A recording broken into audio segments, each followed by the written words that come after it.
이 자리에 오신 모든 말걸음에 하나님께서 복 주시기를 바랍니다.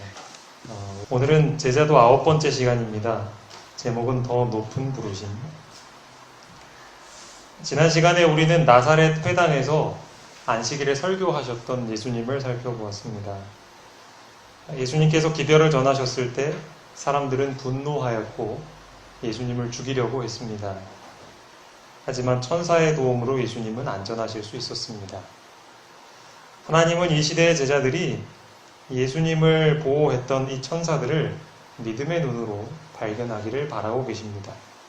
왜냐하면 이 시대의 제자가 될 사람들도 예수께서 전하신 기별을 전해야 하고 또 그 기별을 전하면 예수님과 같은 대접을 받게 될 것이기 때문입니다.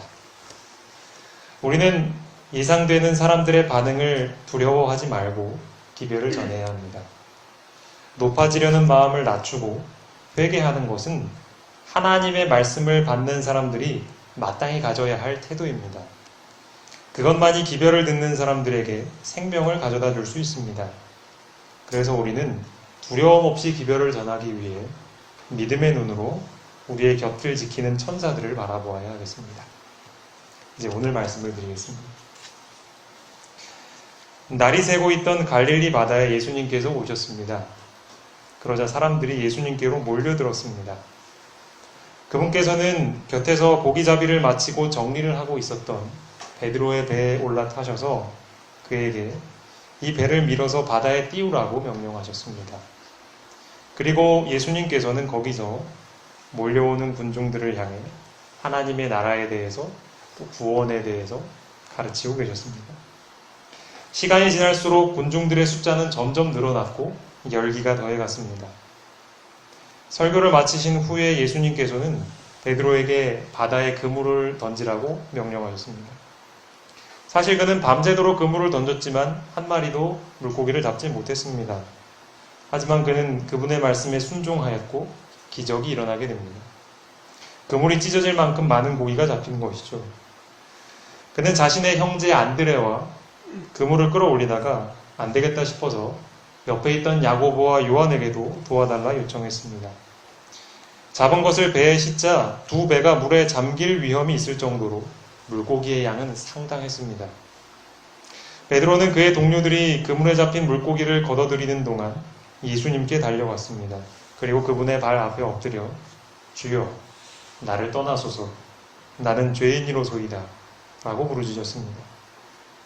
하지만 예수님께서는 그를 떠나지 않으셨고요. 베드로와 또 그와 함께 있던 안드레, 야고보, 요한을 다시금 제자로 부르셨습니다. 그러자 그들은 즉시 모든 것을 버리고 그분을 따르기로 했습니다. 사실 이것은 그들을 제자로 부르시는 두 번째 부르심이었습니다. 이미 그들은 예수님의 초청에 응하여 그분을 따르는 제자였습니다. 하지만 그들은 아직도 완전하게 예수님과 연합한 제자가 되지는 못했던 것입니다. 시대의 소망 249쪽입니다. 이때까지는 제자 중에 아무도 동역자로서 예수와 온전히 연합한 자는 없었다. 그들은 예수께서 행하시는 많은 이적들을 목격하였고 그의 교훈에 귀를 기울였다. 그러나 그들은 이전의 생업을 완전히 버리지는 못하였다. 이들은 예수님을 따라다니면서 예수님 가르치시는 거 듣고 예수님이 하시는 기적도 보았습니다. 그렇다면 모든 걸 걸고 그분을 따를 만한데 아직 그러지 못했어요. 그 이유가 뭘까요? 침례 요한의 투옥은 그들에게는 매우 쓰라린 실망이었다. 만일 요한의 전도의 결과가 이와 같은 것이라면 그들은 모든 종교 지도자들이 연합하여 대적하고 있는 그들의 선생에게 거의 소망을 걸 수가 없었다. 당시의 유대 지도자들은 마음을 합하여 예수님을 대적하였습니다. 만일 예수님을 따른다면 자신들도 결국 옥에 갇힌 침례 요한처럼 될 것이라고 생각됐습니다. 그들은 곧 낙심했죠. 제자로서의 삶은 그렇게 전망이 밝지 않아 보였고 매우 고되고 힘들어 보였습니다. 예수님을 따르려면 모든 것을 포기해야 합니다. 과연 이런 희생을 감수하고 더 높은 부르심을 향해 나아갈 것이냐, 아니면 다시 예전 삶으로 돌아갈 것이냐. 이러한 고민으로 괴로워하던 제자들은 그 괴로움을 피해보고자 이전의 생업으로 돌아온 것입니다. 우리는 예수님을 믿고 침례를 받아 지금 이곳에 출석하고 있습니다. 또한 우리 중에는 교회에서 이런저런 봉사와 선교 사역을 감당하고 있는 분들도 있습니다. 하지만 아직 우리는 전적으로 모든 것을 버려두고 예수님을 따르고 있지는 않습니다. 이러한 우리의 모습이 제자들의 모습과 유사하지 않습니까? 그렇다면 왜 우리는 이들처럼 완전한 제자가 되지 못하고 있을까요? 그 길을 가자니 많은 수고와 희생이 따를 것이 뻔하고 노력해봤자 성과도 없을 것 같고, 그렇다고 이제껏 해왔던 신앙생활을 떠나는 것도 마음에 좀 찜찜하고, 예수님과 완전히 연합함으로 누리는 만족과 기쁨도 없이, 또 그렇다고 종교적인 의무에 부담해서 완전히 자유롭지도 못한 이도저도 아닌 어정쩡한 상태, 그런 신앙이 바로 우리의 현실이 아닐까요? 이러한 동일한 괴로움을 제자들이 느끼고 있었던 것입니다. 그렇다면 과연 예수님을 떠나서 이전의 생업으로 돌아갔던 제자들, 그들은 만족했을까요? 바다로 돌아와 밤새 고기 잡으러 배를 탔던 제자들의 성과는 어땠습니까? 밤새 허탕이었습니다. 아무 결과도 없었어요. 그저 잠시 동안 마음의 괴로움에서 벗어났을 뿐 눈에 보이는 성과도 없었고 또 마음의 만족도 없었습니다. 그제서야 그들은 알게 되었습니다. 이 문제를 해결할 방법은 예수님을 떠나서는 결코 찾을 수 없다는 사실을 말이죠. 그렇게 깊은 밤이 지나갔고 그들을 불쌍히 여기신 예수님께서 그들을 찾아오신 것입니다. 마찬가지로 더 높은 부르심에 응할 것인지에 대해 고민하고 괴로워하고 있는 우리를 주님께서는 지금도 불쌍히 여기십니다. 그리고 그 고민을 해결해 주기 위해서 먼저 다가오십니다. 베드로의 배에서 설교를 마치신 예수님께서는 아까 말씀드린 것처럼 베드로에게 그물을 내리라고 명령하셨습니다.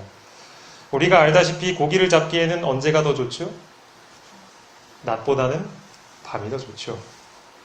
그런데 밤새 허탕을 친 자신들에게 이 밤보다 못한 낮에 그물을 던지라 말씀하시는 것입니다. 평생을 바다에서 보낸 어부의 상식으로는 도저히 납득할 수 없는 명령이었습니다. 비록 더 높은 부르심 때문에 고민하고 있었지만 베드로는 그래도 여전히 예수님을 사랑하고 있었습니다. 그래서 그는 자신의 생각을 내려놓고 전혀 가능성 없어 보이는 예수님의 명령을 받아들이기로 선택했습니다. 그러자 그는 안드레, 야고보, 요한과 함께 전혀 예상하지 못했던 기적을 보게 된 것입니다. 시대소망 246쪽입니다. 그가 이제까지 목격한 다른 어떤 이적보다도 이 이적은 더 그에게는 하늘의 능력의 나타남이었다. 그는 예수 안에서 만물을 지배하고 계시는 분을 보았다. 신성의 임재하심이 자신의 부정함을 드러내었다. 이 제자들에게 예수님의 실체가 드러나는 것입니다. 그분은 보통 인간이 아닌 전능하신 하나님의 아들이었습니다. 베드로는 예수님의 신성의 임재를 통해서 이제까지 보지 못했던 것을 보게 되었습니다. 그것은 바로 자신의 부정함 그리고 자신의 나약함이었습니다.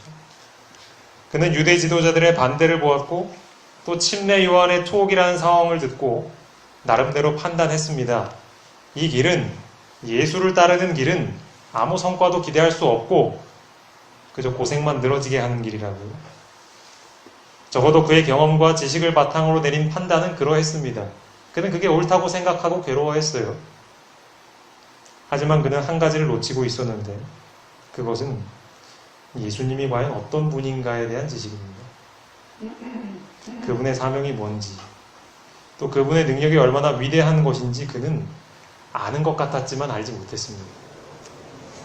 그래서 그는 예수님을 신뢰할 수 없었고 자신의 판단을 따른 것입니다. 예수님께서는 이 기적을 통해 그에게 이 점을 깨닫게 하신 것입니다. 베드로가 하나님의 아들을 앞에 두고서도 그분을 신뢰하지 못했다라는 것을 스스로 깨달았을 때 그의 마음은 얼마나 죄송하고 부끄러웠을까요? 결함과 죄를 가진 인간이 신성의 완전하심과 대조가 되어 드러날 때 그는 전적으로 부족하고 부정하다는 것을 느꼈다. 그것은 하나님의 위대하심과 어미하심을 목도하도록 허용함을 받았던 모든 사람들이 겪은 경험이었다. 성경에 보면 하나님의 신성을 직접 목격한 사람들이 몇 있습니다. 다니엘은 하나님의 천사를 보고서도 그 앞에서 죽은 자처럼 쓰러졌습니다. 이사야도 여호와의 영광을 보고 자신을 가리켜 나는 입술이 더러운 사람이다 라고 고백했습니다. 베드로와 제자들도 그분의 완전하심을 보고 자신들의 결함과 부족을 발견했습니다. 그래서 나를 떠나소서 나는 죄인이로소이다 라고 부르짖을 수밖에 없었던 것입니다. 예수님께서 이렇게 제자들을 향해 자신의 위대하심을 드러내셨습니다. 하지만 그것은 그들의 코를 납작하게 하기 위해서나 혹은 그들의 나약함을 드러내고 그것을 공개적으로 책망하시기 위한 것이 아니었습니다. 만약 그랬다면 제자들은 그분이 너무나 두려워서 그분을 떠났을 것입니다. 하지만 베드로는 입으로는 저를 떠나주십시오 하면서도 손으로는 그분의 발을 붙잡고 있었습니다. 그분이 주고 싶으셨던 메시지는 바로 이것이었던 것이죠. 한번 같이 읽어보실까요? 누가복음 5장 10절 11절입니다. 시작.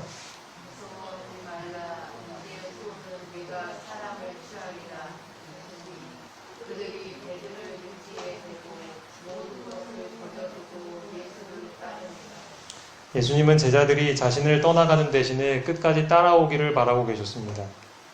그분께서 자신의 완전하고 압도적인 능력을 보여주셨던 이유는 그래서 제자들이 자신들의 더러운 마음과 연약함을 깨닫게 된 목적은 한 가지 교훈을 가르쳐주기 위한 것이었습니다. 너희들은 나를 떠나서는 아무것도 할 수 없다. 그러니 나를 믿고 따르거라. 이제 우리 자신의 모습을 한번 생각해 보시죠.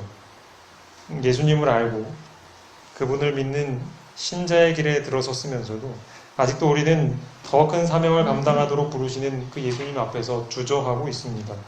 그래서 우리는 한 발은 세상에, 한 발은 교회에 걸쳐둔 채 제자들처럼 망설이고 있습니다. 그 부르심을 수락했을 때 겪게 될 수고와 희생, 포기를 감당할 자신이 없습니다. 사람들의 반대를 겪어야 하고 아무리 노력해도 결과가 나올 것 같지 않아 보입니다. 말씀에 순종하는 일이, 영혼을 구원하는 일이 그저 밑 빠진 독에 물 붓는 것 같이 맨 땅에 헤딩하는 것처럼 느껴집니다. 만약 우리도 그렇게 생각하고 있다면 우리도 한 가지를 간구하고 있습니다. 그것은 뭐냐 하면 예수님은 과연 어떤 분인가에 대한 이해입니다. 우리에게 이러한 망설임이 있는 이유는 아직도 우리는 예수님의 실체를 알지 못하고 믿지 못하고 있기 때문입니다. 그러니 눈앞에 암울한 현실을 보고 예수님을 신뢰하기보다 내 경험과 판단을 신뢰하고 절망하는 것이죠. 예수님께서는 이렇게 갈림길에서 고민하며 괴로워하고 있는 우리를 동정의 눈으로 바라보십니다. 주님께서 보시기에 아직 우리는 믿음이 없습니다. 여전히 나의 경험 또는 다른 사람들의 생각을 더 신뢰하고 그것을 따르고 있습니다. 예수님께서는 우리가 그 길을 고집한다면 결코 아무것도 할 수 없다는 사실을 알고 계십니다. 그래서 우리가 끝까지 주님을 떠나지 않고 그분을 따르기로 선택하도록 우리를 돕기를 원하시는 것입니다. 그렇다면 이제 우리에게 필요한 건 뭘까요? 어떻게 하면 우리는 오랫동안 해왔던 그 고민을 끝내고 더 높은 부르심의 길을 가기로 선택할 수 있을까요? 우리는 제자들이 보았던 그 예수님을 목격해야 합니다. 만물을 당신의 뜻대로 지배하시는 그 예수님의 능력을 우리의 두 눈으로 봐야 합니다. 보이는 세계를 넘어 보이지 않는 영원한 세계가 있다는 것을 확인하게 될 때 우리가 이제껏 큰 문제들이라고 여겨왔던 것들은 더 이상 우리에게 문제가 되지 않습니다. 예수님의 실체를 알지 못한 채 그분을 신뢰하지 못하고 자아를 신뢰했던 내 자신을 보며 너무나도 부끄러워하게 됩니다. 그 순간 우리는 베드로처럼 저는 죄인입니다. 저를 떠나주십시오. 라고 하면서 그분의 발을 붙들게 될 것입니다. 주님과 떨어지지 않기 위해서 이전에 버리지 못했던 것들을 한순간에 포기하게 됩니다. 바로 그것이 우리가 가야 할 제자의 길이고 더 높은 부르심의 길입니다. 시대소망 246쪽입니다. 이사야에게 하늘의 기별이 위탁된 곳은 그가 하나님의 거룩하심과 자신의 무가치함을 본 후에 있은 일이었다. 베드로가 그리스도를 위한 그의 사업에 부르심을 받은 곳은 자기를 버리고 하늘의 능력에 의지한 후에 있은 일이었다. 하늘의 거룩하심을 본 후에 이사야도 자신의 무가치함을 깨달았죠. 그리고 나서 그에게 그가 전해야 할 기별이 맡겨졌습니다. 물고기의 기적을 통해서 자신을 버리고 예수님을 따른 베드로는 더 높은 부르심을 받았습니다. 하늘이 열리고 인자가 우편에 서신 것을 보았던 그 스데반은 천사의 얼굴로 순교라는 고난의 전을 감당했습니다. 죽음의 위협 앞에서 내 삶을 이제 그만 걷어주십시오 라고 절규했던 엘리야는 하나님의 세미한 음성을 듣고 다시 힘을 얻어서 새로운 사명의 길을 갔습니다. 여러분, 왜 지금의 교회는 점점 세상의 빛과 소금이 되지 못한 채 나약해져 가고 있을까요? 주님께서 주신 그 고귀하고 거룩한 사명을 등한히 한 채 왜 이 땅의 일에만 몰두하고 있을까요? 왜 우리는 현실을 바라보며 낙담만 한 채 모든 것을 포기하고 있을까요? 그 답은 예수 그리스도를 알지 못하기 때문입니다. 그분의 더 분명한 신서의 증거를 보지 못했기 때문입니다. 애초부터 주님의 사업은 우리의 힘으로는 결코 할 수 없는 것이었습니다. 더 분명한 예수님의 임재가 우리 눈에 보이고 경험이 될 때야만 우리는 그러한 고민을 끝내고 주님의 제자가 되기로 선택할 것입니다. 이제 우리가 해야 할 일은 무엇일까요? 이미 주님께서는 우리의 고민을 알고 계시고 또한 어떻게 해야 그 고민이 해결될지도 알고 계십니다. 우리에게 좀 더 자신을 분명하게 나타내기를 원하고 계십니다. 이제 그분의 음성에 귀를 기울이시기 바랍니다. 매일 하나님의 말씀을 펴서 읽고 연구하십시오. 순종하려는 마음으로 매주마다 이어지는 설교에 귀를 기울이시기 바랍니다. 그분께서는 오늘도 나에게 다가오셔서 바다에 그물을 던져보라고 말씀하십니다. 내 상식으로는 도저히 납득이 안 되는 요구를 우리에게 하십니다. 언제까지 우리는 주님, 밤이 아니라 낮인데 어떻게 그물을 던집니까? 라고 핑계하면서 그분의 명령에 순종하기를 거부할 것입니까? 더 이상 우리 자신의 경험과 지식을 가지고 하나님의 뜻을 재단하지 마시기 바랍니다. 그분의 음성이 들리거든 그 음성이 무엇이든지 간에 이렇게 대답하시기 바랍니다. 같이 읽어보시겠습니다. 누가복음 5장 5절입니다. 시작.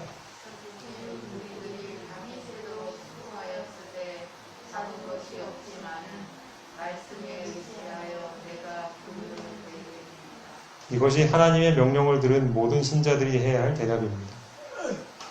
그러면 우리는 예수님의 능력을 그제서야 보게 될 것입니다.